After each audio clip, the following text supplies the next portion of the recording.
नमस्कार, good afternoon. आज मैं आप लोगों को पॉलिटेक्निक का एंट्रेंस एग्ज़ाम का रिजल्ट आ गया है। तो पॉलिटेक्निक एंट्रेंस एग्ज़ाम के बाद में आप लोगों को काउंसलिंग करनी है। तो काउंसलिंग के बारे में आपको बता रहा हूँ, ठीक है। इस वीडियो में मैं आप लोगों को काउंसलिंग का प्रोसीजर बना रहा हूँ कि आप किस तरह से काउंसलिंग कर सकते हो। तो सबसे पहले मैं आपको बताऊँ, JEE.CUP.NIC.in पर जाना है और जा कर के आपको ये ऑफिशियल वेबसाइट जो खुल के आ जाएगी, जो आपको सामने दिखाई दे रही है, ठीक है। ये आपको खुल के आ जाएगी। तो इसको आप नीचे की तरफ जाएंगे, लेकिन नीचे जाने से पहले मैं आपको एक बात बताता हूँ। सबसे पहले आपको ये 3 बटन दिखाई दे रहे हैं, 3 डॉट डॉट डॉट दिखाई दे रहे हैं। इन 3 डॉट पर जाओगे और डॉट पर जा करके यहाँ पर मोबाइल से आप भर रहे हो, तो अगर डेस्कटॉप से भर रहे हो तो कोई प्रॉब्लम नहीं। तो डेस्कटॉप साइड जो दिखाई दे इस पर यहाँ क्लिक कर देना आप, ठीक है। सबसे पहले काम आपको ये करना है। तो इसको करने के बाद क्या है कि डेस्कटॉप साइड पर आ जाता है। डेस्कटॉप साइड पर आ जाए तो कोई दिक्कत नहीं आई आपको, ठीक है। तो उसके बाद देखो आपको क्या करना है, देखो सारी चीज़ें देखते हुए आपको उसके बाद देखो यहाँ पर जाना है। ये दिखाई दे रहा है आपको registration, online registration and choice filling, यहाँ राउंड फर्स्ट, इस पर जा करके आपको यहाँ क्लिक करना है, ठीक है। यहाँ पर आप क्लिक कर दोगे तो क्लिक करने के बाद आपके सामने देखो ये ऑप्शन खुल के आ जाएंगे, ठीक है। इस पर आप क्या करोगे, अगर आपने पहले रजिस्ट्रेशन कर रखा है तो आप लॉगिन रोल नंबर यहाँ डालोगे। रोल नंबर डाल करके यहाँ पे आप यहाँ पासवर्ड डाल दोगे। पासवर्ड डालने के बाद में यहाँ अपना सिक्योरिटी कोड डाल दो। ये सामने जो दिखाई दे रहा है कैप्चा दिखाई दे रहा है आपको सिक्योरिटी कोड। अगर आप न्यू रजिस्ट्रेशन करना चाहते हो, मतलब अभी आपने एंट्रेंस एग्जाम दिया है, आपका रिजल्ट आ चुका है, रिजल्ट आने के बाद आपको अभी रजिस्ट्रेशन नहीं किया, तो आपको न्यू रजिस्ट्रेशन पर क्लिक करना है, ठीक है। न्यू उसके बाद देखो ये आएगा आपको कैंडिडेट के बारे में, कॉन्सेंट के बारे में, क्या आपको ये सब पढ़ लेना, क्या क्या चीज़ हमें ज़रूरत पड़ेगी इसमें, ठीक है। सारी चीज़ों के बारे में आपको बता देगा, डॉक्यूमेंट वेरिफिकेशन वगैरह वगैरह जो है सब कुछ लिखा हुआ है इसमें, पढ़ लेना है इसको, ठीक है। और उसके बाद पढ़ने के बाद में आपको क्या एग्री पे क्लिक करना है, इस पर एग्री पे। जब आप एग्री पे क्लिक कर दोगे तो एग्री पे क्लिक करने के बाद देखो यहाँ पर डिटेल मांगेगा ये। तो सबसे पहले यहाँ पर अपना रोल नंबर डालोगे यहाँ पर, उसके बाद यहाँ पर अपनी डेट ऑफ बर्थ डालोगे, जो भी डेट ऑफ बर्थ है आपकी, ठीक है। डेट ऑफ बर्थ डाल देना यहाँ पर, इस तरह से आप डेट ऑफ बर्थ डाल दोगे। डेट ऑफ बर्थ डालने के बाद जेंडर चुन दोगे। जेंडर चुनने के बाद में आपको क्या है, ये कैप्चा जो ये कैप्चा आपको डाल दोगे, ठीक है। यहाँ पर आप कैप्चा डाल दोगे, यहाँ पर 8CA597 इस तरह से डाल दोगे और डालने के बाद यहाँ सबमिट कर दोगे, ठीक है। यहाँ रोल नंबर आपको डालना पड़ेगा, बगैर रोल नंबर के ये आपका खुलेगा नहीं। तो सबसे पहले इसको में क्या डालना आपको, रोल नंबर डाल के इस तरह से आप ओपन कर दोगे। ओपन करने के बाद में आपको क्या करना है, देखो ये पूरा प्रोसेस करना पड़ेगा आपको। ऐसे ओपन कर दिया, अब यहाँ पर आपको मोबाइल नंबर डालना पड़ेगा, जो भी आपका मोबाइल नंबर है। पहले उसको मोबाइल नंबर को आप डालोगे यहाँ पे। मोबाइल नंबर डालने के बाद आप आगे बढ़ पाओगे। अब आप देखो मैंने इसमें मोबाइल नंबर डाल दिया। मोबाइल नंबर डालने के बाद में यहाँ ईमेल आईडी डाल दी। ईमेल आईडी डालने के बाद यहाँ आपको पासवर्ड डालना है, ठीक है। Choose your password, choose your password आपको क्लिक करना है। पासवर्ड में ध्यान रखना, ये चीज़ देखो जो बोल रहा है, जो चीज़ यही चीज़ आपको ध्यान रखनी है। Your password must satisfy the following, हाँ ठीक है। तो सबसे पहले क्या है, password must be 8 to 13 character long, मतलब 8 डिजिट से लेकर के 13 डिजिट के बीच में होना चाहिए, ठीक है। पासवर्ड, सेकंड पॉइंट बता रहा हूँ, password must have at least one upper case letter, मतलब एक बड़ा अक्षर होना चाहिए, कैपिटल लेटर में एक अक्षर होना चाहिए। उसके बाद लोअर केस अल्फ़ाबेट, उसके बाद लोअर अल्फ़ाबेट होना चाहिए। Password must have at least one numerical value, और एक न्यूमेरिकल वैल्यू जैसे 1 2 3 4 5 ये न्यूमेरिकल वैल्यू होनी चाहिए एक। उसके बाद password must have at least one special characteristic, ठीक है। करेक्टर जो है स्पेशल करेक्टर क्या है, इसमें से कोई हो सकता है, @ हैज, ठीक है, और डिवाइड, कुछ भी हो सकता है एनीबॉडी, ठीक है। इस तरह से आपको डालना है। तो देखो मैं आपको यहाँ पर आपको पासवर्ड डाल के दिखा रहा हूँ। मैं पासवर्ड डाल रहा हूँ यहाँ पर, ठीक है। तो पासवर्ड डालूंगा मैं आपका एक बड़ा कैपिटल लेटर में अक्षर डालूंगा, उसके बाद में पासवर्ड डालूंगा। देखो सबसे पहले मैं M बड़ा डाला, ठीक है। उसके बाद मैं स्मॉल में डालूंगा सारी चीज़ें, ठीक है। तो देखो मैं अब कंप्लीट कर लेता हूँ, आपको डालता हूँ पासवर्ड। जो मैंने देखो पासवर्ड डाल दिया है, ये पासवर्ड क्रिएट कर दिया मैंने, नया पासवर्ड बना दिया है। उसके बाद देखो यहाँ कन्फर्म पासवर्ड डालना, आपको कन्फर्म पासवर्ड ही मैंने डाल दिया है। और कन्फर्म पासवर्ड डालने के बाद यहाँ आपको क्या है, सिक्योरिटी कोड डाल देना, ठीक है। सिक्योरिटी कोड में क्या है, कैपिटल S, ठीक है, कैपिटल V के बाद 1। देखो कुछ गड़बड़ लग रहा है, मैं इसे दोबारा से कर लेता हूँ, ठीक है। तो मैंने देखो दोबारा से कर दिया। पासवर्ड मुझे दोबारा डालना पड़ेगा क्योंकि वो सिक्योरिटी कोड जो था क्लियर नहीं दिखाई दे रहा था, इसलिए मैंने वो क्लियर कर दिया था। ना मैं दोबारा से पासवर्ड डाल ले रहा हूँ। जो भी पासवर्ड आप डालना चाहो डाल लेना, कोई दिक्कत नहीं है। मैं ये पासवर्ड डाल दे रहा हूँ, ठीक है। कन्फर्म पासवर्ड पर यहाँ पासवर्ड डाल देंगे, कन्फर्म पासवर्ड भी डाल देंगे यहाँ पर।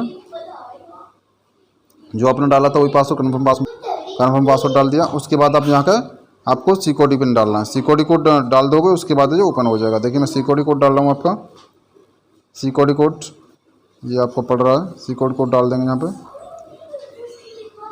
314।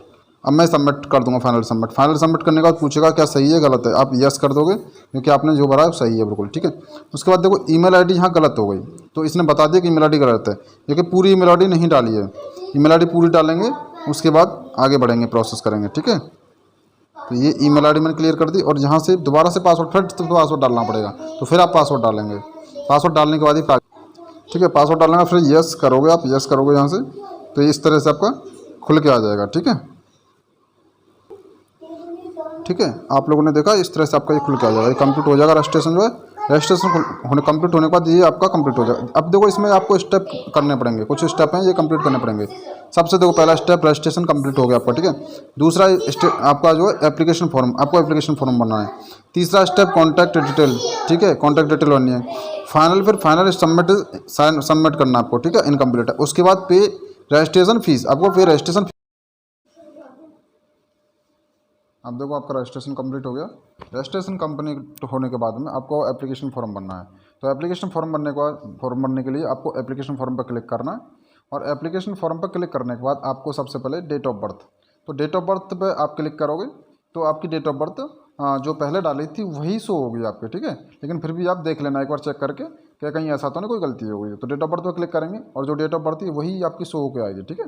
जो है डेट क्या है, यहाँ से आप महीना चुन लेना, मंथ जो है, उसके बाद ईयर चुन लेना। ईयर चुनने के बाद में आप, ठीक है, सबमिट आगे चले जाओगे। आगे जेंडर आएगा, जेंडर मेल है ही आपका, ठीक है। आपका स्टेट उत्तर प्रदेश है ये, ठीक है। और उसके नीचे जाओगे आप, कैटेगरी मांगेगा, वो कैटेगरी में आपको देख करके जो भी कैटेगरी वो चुन लेना, ठीक है। उसके बाद नीचे जाओगे, तो नीचे जाने के बाद आपको क्या चॉइस लॉक करोगे। चॉइस लॉक के बाद फिर डॉक्यूमेंट वेरिफिकेशन होते हैं। तो डॉक्यूमेंट वेरिफिकेशन के लिए फिर आपको करना है कि एक कॉलेज को चूज करना पड़ेगा आपको, ठीक है, क्योंकि वहीं आपको जाना है। तो आपके नज़दीक में जो एडेड कॉलेज होगा या गवर्नमेंट कॉलेज होगा, तो हाँ क्या है कि वहीं आपको डॉक्यूमेंट वेरिफिकेशन कराने हैं, ठीक है। तो डॉक्यूमेंट वेरिफिकेशन के लिए आप सबसे पहले उस कॉलेज को चूज कर लोगे कि हाँ मुझे डॉक्यूमेंट वेरिफिकेशन कराना है, ठीक है। तो जो आपके नज़दीक में पड़े उसी को चूज करना, जिससे आपको दिक्कत ना आए भागने की, इधर उधर जाने आने की, ठीक है। उसके बाद क्या करना है, जैसे चूज कर लोगे आप उसको, और चूज करने के बाद फिर आपको क्या करना है, नेक्स्ट पे क्लिक कर देना है, सेव ऑन नेक्स्ट पे, ठीक है। उसके बाद फिर आप कॉन्टैक्ट डिटेल डालोगे, उसके बाद कॉन्टैक्ट डिटेल पे आ जाओगे और कॉन्टैक्ट डिटेल डालोगे। तो कॉन्टैक्ट डिटेल में आपको क्या करना है कि करस्पॉन्ड एड्रेस क्या है वो डालना आपको, जहाँ आप प्रेजेंट टाइम पे रहते हो। अगर आपका सेम है तो सेम एज पे क्लिक कर दो, परमानेंट और करस्पॉन्डेंस दोनों एक ही हो जाएंगे, ठीक है ना। तो क्या करना है आपको, पहले मकान नंबर डालना है, मकान नंबर डालने में गली नंबर, फिर उसके बाद लोकेशन, जहाँ आप गांव मोहल्ला जो भी कुछ है इस तरह से आपको डाल देना है। मैंने एड्रेस पूरा कंप्लीट कर लिया है, करस्पॉन्डेंट एड्रेस था वो कंप्लीट भर के तैयार कर लिया, ठीक है। अब सेम मेरा एड्रेस यही है जो करस्पॉन्डेंट एड्रेस था। पहले आप मकान नंबर डाल देंगे, दूसरे कॉलम में आप कॉलोनी का नाम या गांव का नाम डाल देंगे, तीसरे कॉलम में आप सिटी का नाम डाल दो, जो भी सिटी है आपकी, country India, state Uttar Pradesh रहेगा, और डिस्ट्रिक्ट जो भी है आपका वो डाल देंगे। और मेरा सेम एड्रेस रहेगा, परमानेंट एड्रेस सेम। तो मैंने क्लिक कर दिया, ठीक है, और उसी पर क्लिक कर दिया, ठीक है। यहाँ पर मैं अपना जो है पिन कोड डालना भूल गया, तो पिन कोड की वजह से परमानेंट एड्रेस सेम एज नहीं लिया है। तो मैं पहले पिन कोड डाल देता हूँ, उसके बाद में सेम एज पे मैंने परमानेंट एड्रेस डाल दिया। देखो परमानेंट एड्रेस पर सेम एज पे क्लिक कर दिया, कंप्लीट हो गया। अब देखो सेम एंड नेक्स्ट पे क्लिक कर देंगे आप, और यस कर दोगे, ठीक है। तो आगे प्रोसेस आपका बढ़ जाएगा जो है। अब देखिए ये कंप्लीट हो गया आपका, ठीक है। रजिस्ट्रेशन भी हो गया, एप्लीकेशन फॉर्म भी भर गया। देखो रजिस्ट्रेशन भी हो गया क्लियर, ठीक है, एप्लीकेशन फॉर्म भी क्लियर हो गया। ये आपका दिखा देगा, पुराना आप क्लिक करते ही आप दिखा देगा registration form, application form, contact detail भी होगी, ठीक है। कॉन्टैक्ट डिटेल देखो, कॉन्टैक्ट डिटेल पे क्लिक करेंगे तो कॉन्टैक्ट डिटेल दिखाएगा, ये कॉन्टैक्ट डिटेल होगी हमारी, ठीक है।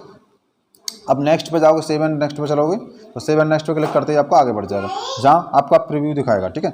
ये आपका प्रीव्यू और फाइनल सबमिट के लिए कहेगा कि आपने जो भी भरा है वो सही है, तो आप फाइनल सबमिट कर दीजिए। तो इस तरह से आपका जो कंप्लीट भर के आ रहा है, और मेरे नॉलेज में ये सब सही है, इसलिए मैं यहाँ पर डिक्लेरेशन पर क्लिक करूँगा, डिक्लेरेशन पर क्लिक करके फाइनल सबमिट क्लिक कर दूँगा, ठीक है। तो इस तरह से क्या है, फाइनल सबमिट हमारा हो जाएगा, ठीक है।